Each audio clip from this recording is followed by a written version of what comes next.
Welcome to Conversate, our podcast where we engage in conversation. And on this week's episode, I, Aaron Garrity, and Kevin Bender, we are conversing still about the book of Daniel, but there's a lot of practical applications to this, and very timely for us living in our lives. As always, we hope that our conversation helps you to have spiritual conversations as well. We hope you enjoy it. Hey, Cheers, Kevin. buddy. Cheers. Ooh. Coffee's warmer than mine. It is. Those of you listening, you're going to wish that this was visual for you because I got a new mug today. I got it for Christmas. My three children painted the lines on it for me. So kudos to Magic Kiln in Hancock for allowing them to do this, but this is courtesy of my kids. So I kept forgetting to bring it, and they kept, because they made it specifically so I could have a church coffee mug. So this is my first drink out of it, children, if you ever watch this. Wow. What'd you do before having a church coffee mug? I would just take other people's. So No, say it ain't so. You pillaged. you know who you are. Anyway, I also have a new shirt on. Got this one. Nice. This is a new day of newness, Kevin. So, and my wife finally, she thought, maybe Aaron, you need to buy tall shirts. This is like my only shirt where the sleeves are long enough. Normally I roll up my sleeves because I like the style, obviously, but also because I can't really button it without like it going up to my elbows. So This makes sense why you wear short-sleeved shirts in the middle of winter. there you go. And because it's cool. Literally. And Kevin, courtesy of one of our listeners, Ooh. an anonymous donor, we are now hands-free with our microphones. So cheers to you, anonymous donor, for hooking us up with some microphones so we can talk with our hands and cheers without having to hold a microphone. Amen. So this conversation is going to be like twice as good as normal. Filled with gestures. All sorts of hand gestures. Okay, yeah. There you go. Those of you listening, we just did all kinds of hand gestures. So, Anyways, how you been, Kevin? I've been good. Just, I don't know. Life keeps moving on. The world keeps falling apart. Kingdoms keep on getting, stronger. Other ones keep on falling down. Yeah. And I'm trying to think of how to incorporate a mountain into all this imagery. Yeah? That'd be a weird dream. Why do you need a mountain? I'm thinking about our friend Mr. Nebuchadnezzar. Oh, and what about Nebuchadnezzar? So over this last weekend, my dialect doesn't normally sound that strong. So that one? You been That's hanging the out one. with some Yoopers or what? You would think with the lack of snow that I wouldn't be able to talk that way yet. But I'll save it when we get real snow. But so over this last weekend, we heard Nebuchadnezzar's dream. And in this dream, weird dream, I love dreams actually. I love hearing about people's dreams because I remember almost all of my dreams. That's what you said. And it's hard not being able to share them with people because people get really, when I say people, I mean people who live with me and have to endure me talking about my dreams a lot. Yeah. I don't know, dreams are weird and wonky things happen. Yeah. And anyways, in Nebuchadnezzar's dream, he sees, if I remember right, an image. I think that's all we're told. It's just an image. The head made of gold, chest area silver, legs are bronze, I want to say, feet of iron, mixed with some toes of clay or something like that. Yeah. And then like a mountain shows up and it kind of explodes the whole thing. Yeah. Yeah, that was his dream. It does sound weird. I know. So, I mean, those of you that were at St. Peter and Paul or listened to my preaching of that sermon, there's a lot of stuff that happens in chapter 2, but in Daniel, but there is this dream that the king has. Kevin kind of explained it, and then Daniel offers up to actually tell the king his dream. Nobody else could do what the king asked, which was tell him his dream, and then offer the interpretation of it. And the interpretation of that dream,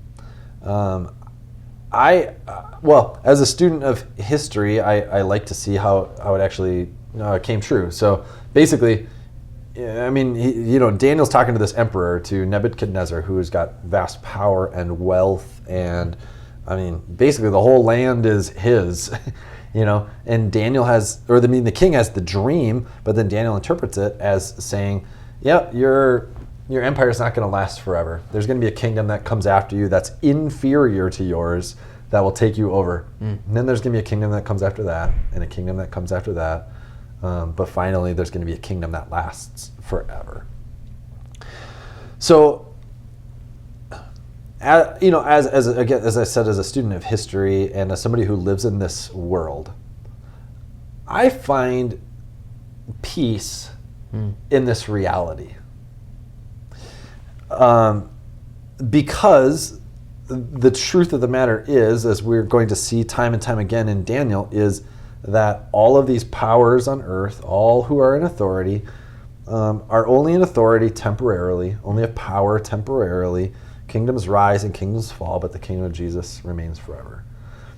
And I find that particularly a peace-giving truth, because I know, for one, what that kingdom is that lasts forever, and I know that I'm already an inheritor of that kingdom. But we're living in a time and in a nation that's incredibly divided.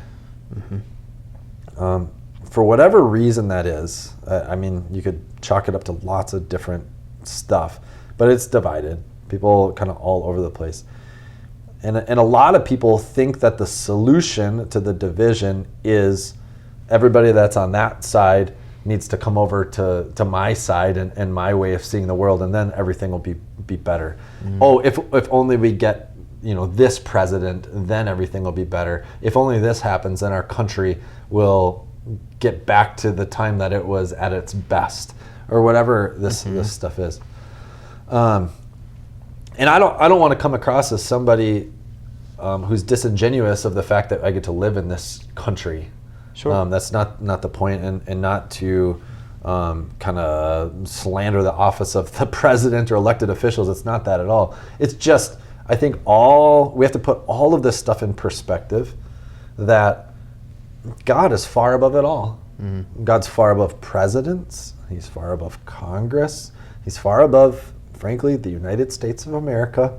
He's seen all kinds of empires, all kinds of powers, all kinds of things rise and fall. We have a great blessing to be able to live in this place in the time that we do. But that's not to say, and I think history would tell us, it's not to say that it's going to last forever.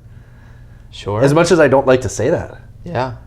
So, I mean, Well, and just even thinking about that, and reflecting on, there was a time when God, he always alluded to the wholeness of his eternal kingdom, right? You get that even in Abraham, right? You're going to be a blessing to all nations, right? Yeah. All families of the earth. But there was a time when God did really associate himself with a distinct nation on earth. Yes. And we would say this is, Marcus loved the line you used the other day. It's something about, I don't know if it had something about the cross being this kind of temporal, before the cross or after the cross. On this side of the cross, you're saying. Okay. History is different, right? Yeah. And that's true. And so on that side of the cross, the behind side, the BC side of the cross, God did associate himself distinctly with the people of Israel. Yeah. And what we actually see at the coming of Jesus in this, they call this the mystery of God's plan of salvation, was that it did include the whole world. Right. It included, eventually oncoming Americans, right. And Germans and Brazilians and all this. But for those people of Israel, that was a hard thing to reckon with. Yeah. You know what I'm saying? Right. That God is now going to include all people, all nations. But God is not only above Israel, he's above all the nations. Right.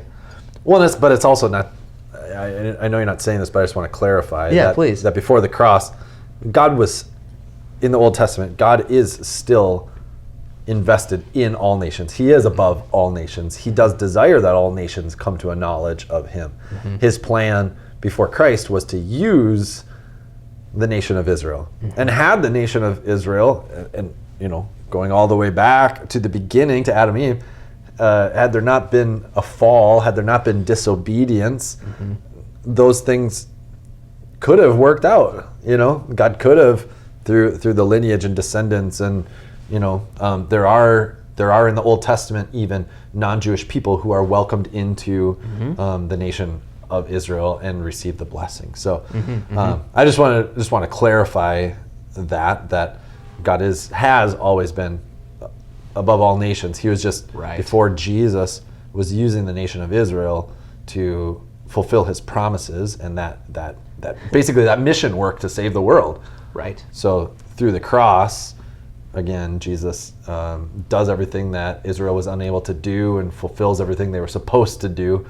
And therefore, now the church, the Christian church, like the capital C church, all Christians, all who confess Christ, we are the new Israel, as the New Testament talks about it. So we are all welcomed in to that promise. Yeah. Right, exactly. Yeah, and you might hear this phrase thrown around, potentially, depending on how much theological reading you do, but the scandal of particularity is what that's a called. Big one. Slow that down. So the scandal of particularity, which means God chose a particular people to reveal his will manifest in Christ, and that people was Israel. And that's like a hard thing for, especially non-Christians. Like, you don't really want to open up by saying, all right, let's look at the Old Testament. I mean, like, Jesus is a little more accessible, because in Jesus, that's the point where this plan of salvation, it becomes evident to the world that it is for the world. Yeah. Before that, it was you had to become a part of the people. So even those folks, because there were folks like in Egypt who they crossed the Red Sea with Moses. Yeah. Like they recognized, wait a minute, this is the God of the world. Yeah. I need to be a part of this. Yeah. But they had to do all the rituals, all the customs of Israel. So they had to be circumcised and kind of fall into these cultural traditions. Right. And that's where in Jesus, as a fulfillment of all this, that goes away. And Paul has to do a lot of legwork in the New Testament to say, all right, Jewish guys, like, you're not getting it. Yeah. Yeah. Yeah. So, but anyways, all this to come back around and say, look, there was a time, I mean, history is an interesting thing. Talk about being a student of history. Yeah. There are different narratives that kind of find their way into the world of what even the history of America looked like, and how closely associated that was to Christianity, and Jesus following. And I'm not here to debate that, but it does seem evident that there was a time when Christianity was far more just welcome and culturally accepted and followed. Right. And that is changing as we move forward. And that is hard. Right. But it doesn't change who God is. Right. Or his promise, or that kingdom, that mountain kingdom that comes in. Right. It may be worth reflecting on what is this mountain kingdom? Like you said that you're you're going to inherit this kingdom yourself, right? Right. But why do you think it's a mountain? Now we're getting into our own interpretation, but interesting that you got an image. Well, I mean, I suppose if you want to go to this place, not to get too deep into all this stuff, but it's what we do sometimes. We're there. Yeah. This is why we need guests. Yeah, right. Stop us from running off the rails. Well, we're not going to go deep. We're going to go high on this mountain. All right, how about that? Perfect. In the Old Testament, mountains actually symbolized like God's presence, where God promised to meet people. So you get instances like Mount Sinai, where they go up on the mountain.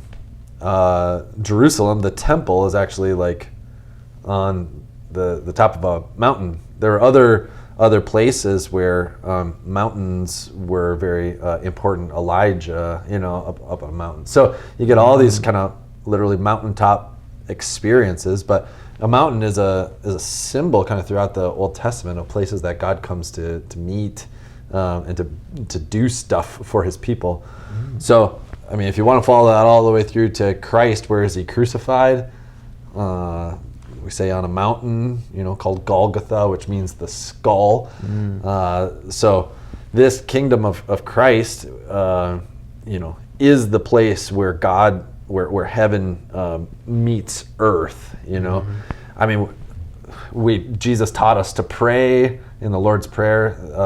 Thy kingdom come, thy will be done on earth as it is in heaven, right? And so in Christ, like, God comes to meet us, and so in Christ we're very connected to the God of heaven, right? And so I don't know if that's what you were thinking. No, I'm glad I asked. That was awesome, man. Okay. Well, just like even from a mountaintop perspective, like I've stood on mountains before, Yeah. and you are at this place where like the heavens, like that's the heavens are meeting the earth in a way. I mean, I've been above the clouds before. It's such a cool feeling. But to think so it makes sense that's where they built the temple, because it was, hey, this is the reality. Like, this is where, like you're saying, God meet earth. Yeah.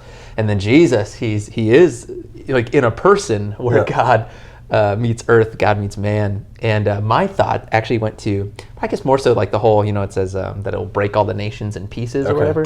That, mountain imagery, rock imagery. Okay. Jesus is our rock. He's the cornerstone. Okay. And it says that, and I was trying to figure out where this is, and it's in there somewhere. I'll Bible gateway it later, but that everyone who you're either built on Jesus, or you hit that rock and you're dashed to pieces, right? Yeah. And just interesting that language in Daniel, this mountain kind of dashing the kingdoms, because it's not, the kingdoms aren't dashed in the way you would expect. Or the way like a military-minded king might be thinking of this future kingdom to come. Yeah, I mean, some of the ones in history were, though. Sure. But the kingdom of Christ does not. Does not dash those kingdoms in like a militant way. No, but I think in a much bigger, powerful way. Sure. In an eternal way. Like, I mean, there is, I've never seen a kingdom that can defeat death. They can create death, cause a lot of death. Right. I've never seen one defeat death, but the kingdom of Christ is one that defeats death itself, and promises recreation. And so certainly, I mean, the way that Jesus ushers in his kingdom is not, it's not what anybody was expecting. Right? I mean, he didn't come in with military might. He came in humble, on a colt to the foal of a donkey. As the scriptures say, as he's as on that Palm Sunday, his triumphal entry doesn't look too triumphant. His victory over death, right, doesn't comes by death. Yeah, exactly.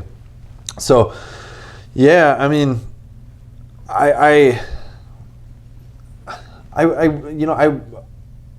Nebuchadnezzar's words and his actions, and we're going to continue to see it play out, that he really likes Daniel. I was actually just reading, we have our early learning center here at the church, a preschool, and I was reading in a children's Bible this morning the story of Daniel in the lion's den, and multiple times in that children's Bible it says that Daniel was a friend of the king, and that like it portrays it as though the king is like super worried about Daniel, which the scriptures are pretty clear that he was when Daniel had to get thrown into the pit, and the king didn't want to do that. So my point is, like, when Daniel gives him this dream and its interpretation that his empire is going to fall and that his power is not his, like from an earthly standpoint, like if I were writing the movie, it would seem like that's at the point where the king says, well, enough with you, off with your head. Like, right.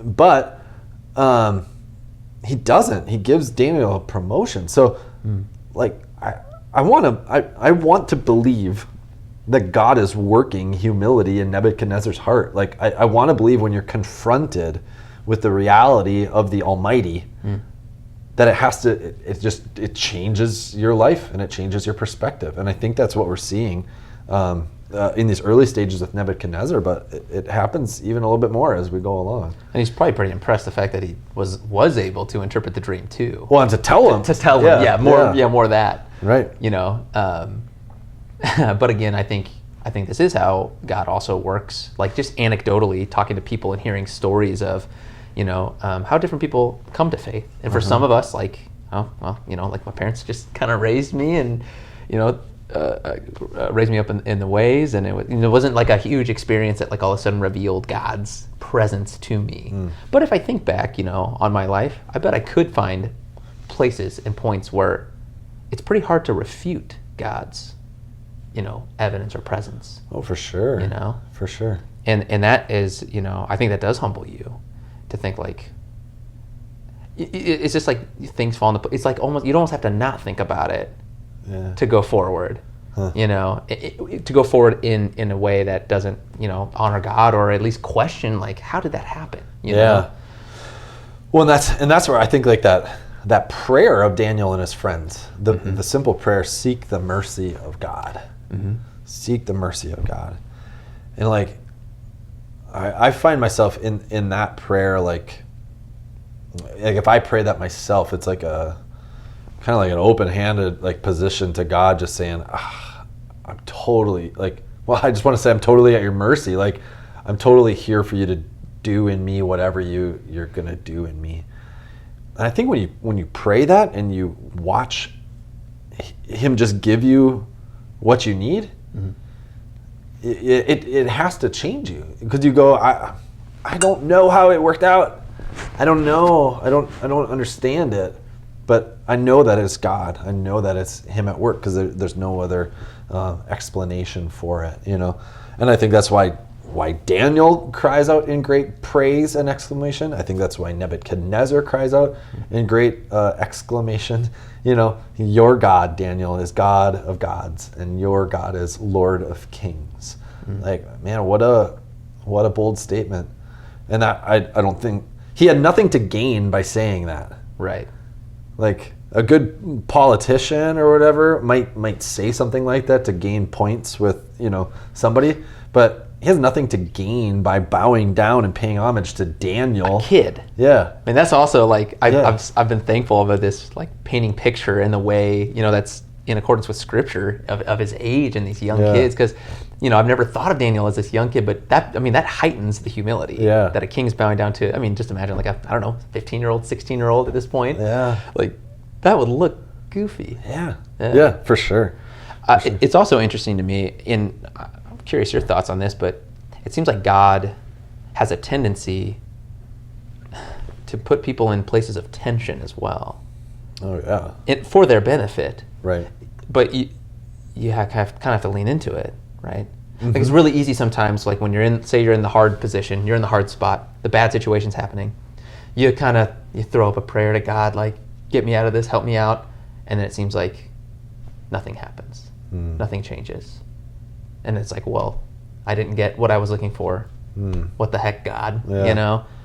And like, I know, like in my history, in my life, like I can be very impatient. Okay. You know?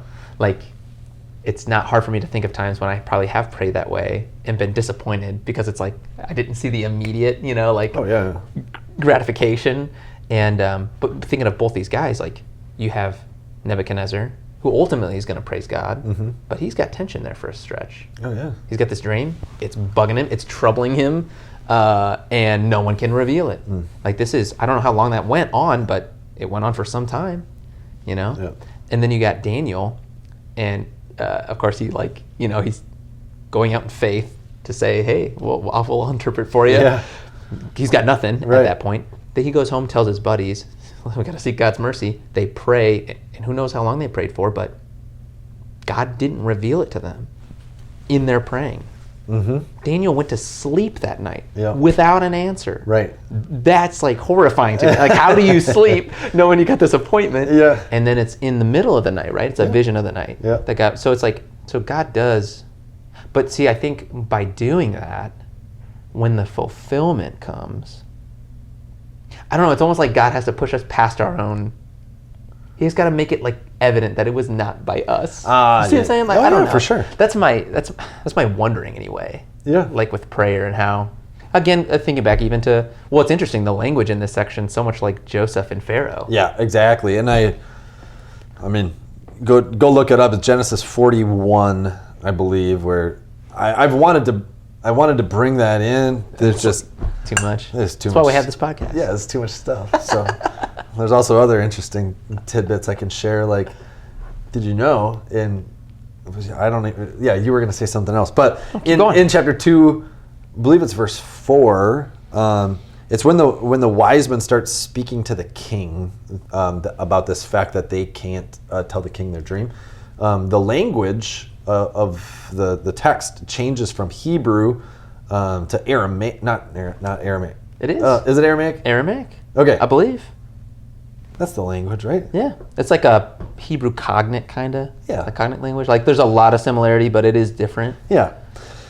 So it switches there because that's the language of is it Aramaic? I'm pretty sure, man. Here, grab. Leaving the scene for a hot second. Hey, and it's snowing. Look it up. Look it up while I ramble on about. I don't know if I'm editing this out, Kevin. Yeah, well, I hope not. I want people to experience this. Are you saying whatever language it is, it's the language of Babylon? Okay, it is Aramaic. Yeah. Yeah. So that is that. Which is also like Eloi, Eloi, right? When Jesus says, "My God, why?" Yeah, I was just getting confused. Yeah, it's a lot of languages. It's a lot of languages. So it is. Yeah, it switches to Aramaic. Because that's the language of the people. That's what maybe even some of those like Chaldean people are speaking. Mm-hmm. And what I was reading is, so it's all the way, it'll stay in Aramaic all the way through chapter 7. Yeah. And then in chapter 6. And then in chapter 7, when we switch to Daniel's visions, it switches back to Hebrew. Okay. So what I was reading from some scholars is that because the book is intended to be written to both those in like the Babylonians and to the Jews.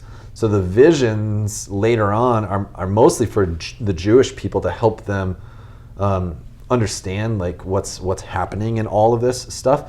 But all this stuff going on with Daniel and in the Babylonians and Nebuchadnezzar is to demonstrate to all those people this truth that God is God of gods and Lord of kings, and that he's far above it all. So, that's pretty cool change as well, kind of in the background that we wouldn't pick up in the English language. Mm-hmm. So kind of incarnational in that way, which is Jesus. Incarnation is Jesus becoming human, so God meeting human in on their level, in their world, in their context, and this is what God, I think, calls the church to do too, right? Like to be incarnational, which again would be to meet people where they're at on their level.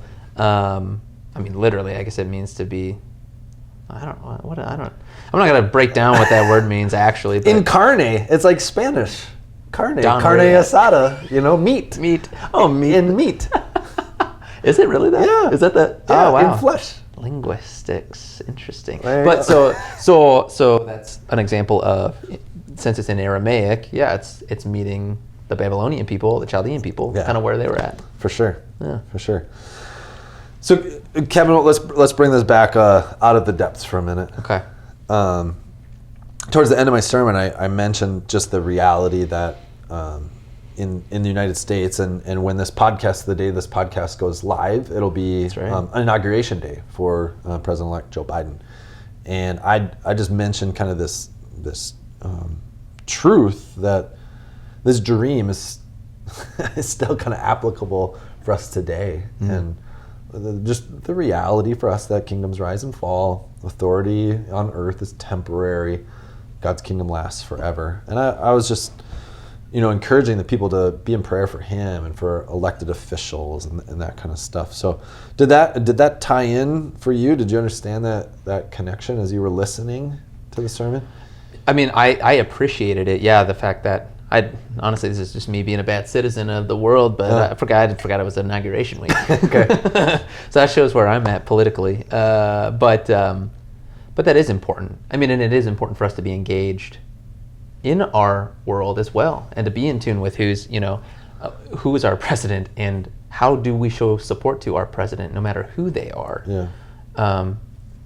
Being in prayer for them, asking that they would lead in a godly way, because God. I mean, yes, I think it is applicable, because just as Daniel said, God's the one who sets up kings and deposes of them, however he wills and wishes. And that's not to say that, like, oh, sweet, the next president or every president's a godsend. Right. Right. And also, like, I think the reality is, like, Nebuchadnezzar, even though he makes bold statements of faith, you wonder, like, did he convert? Like, was he a true believer? Hold on for chapter 3 in heaven. Oh yeah.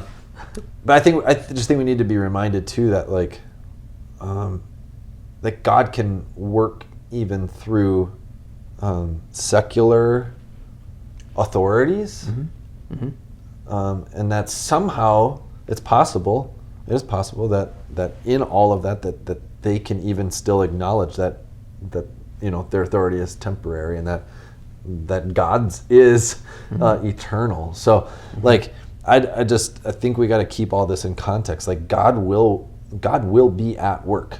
God has always been at work in all of these, ebbs and flows and rising and fall. But he does call authority to be accountable to him.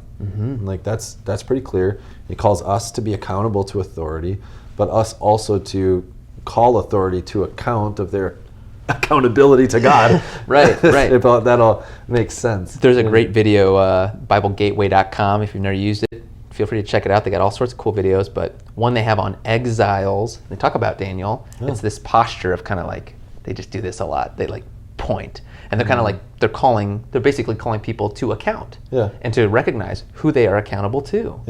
In that video, and I like that posture. I think it demonstrates well what we can do too, like following the way of Daniel, following the way of Jesus. These guys don't incite revolution. Right. These guys don't. I mean, Daniel becomes he works for the king. Yeah, and I was thinking about this too. Like, I mean, in comparing Daniel to Joseph. Yeah. He's working with Pharaoh. Right. I mean, Moses is raised up. I mean, you get stories like Esther, working for the Persian king, married to him.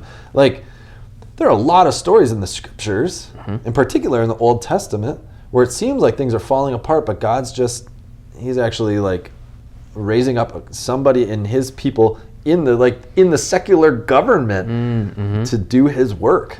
Right. And gives opportunity for those people to give bold declarations of faith, right? Yeah. And I think that's exactly it. It's not that we have to, it's not some sort of call to arms. But it's, hey, like, look, this is what we believe. This is who we believe in. We trust that he is in control of all things, even when it doesn't look like it. And he can use whatever government he wants to even do good. I mean, look at Pharaoh and the Egyptians. They're providing food for all these people who need it. That's great. That's a good thing. Pharaoh wasn't like, he wasn't Jesus. Right. Yep. So yeah, I think that, that's something tangible we can take out of this. And obviously, so praying for those in authority, but also, I would actually, those of you who are listening, I'd encourage you to pray for opportunities to be like Daniel, to pray that specifically. God, use me. Use me, right? Use me to point you out. Show me who needs your presence in their life. Show me who it is who needs to be pointed back to you. Open my eyes to that and give me the opportunity and the desire to step in. I want to get out of my comfort zone. That's a bold prayer. Totally. And be ready for the tension, right? Yeah. Because that moment is going to come, like, when it's like, oh, is this the opportunity? And you're going to be like, I think it might be, but I don't. I didn't really mean that prayer, God. Let me take that one back. I'd be ready tomorrow. Yeah. But that's, and then step in and Yeah. do it up. All you got to do is point. Yeah. Like you said, really, at the end of the day. That's what the disciples did when they were being called to Jesus. Come and see. Come and see. I think we've seen the Lord, Let me show you him.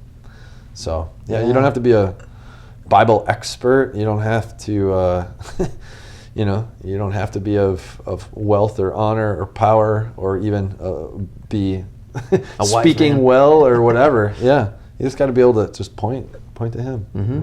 Yeah. Point to the cross. So, we're glad you're here with us. If you're finding this fruitful, meaningful, we kind of set this up sort of as a combo of a Bible study, a conversation, just a practical application. What we want to demonstrate to you in all of this is hopefully how to have faith-filled conversations with the people that you are with. And that's our hope with this podcast. And so go on and get conversating with some other people. All right. So Kevin, good to be with you, buddy. Likewise, good to be with all of you tuning in. All right. And cheers to you, and cheers to currently it's finally snowing. Welcome to the UP, Kevin. All right. Hey, blessings.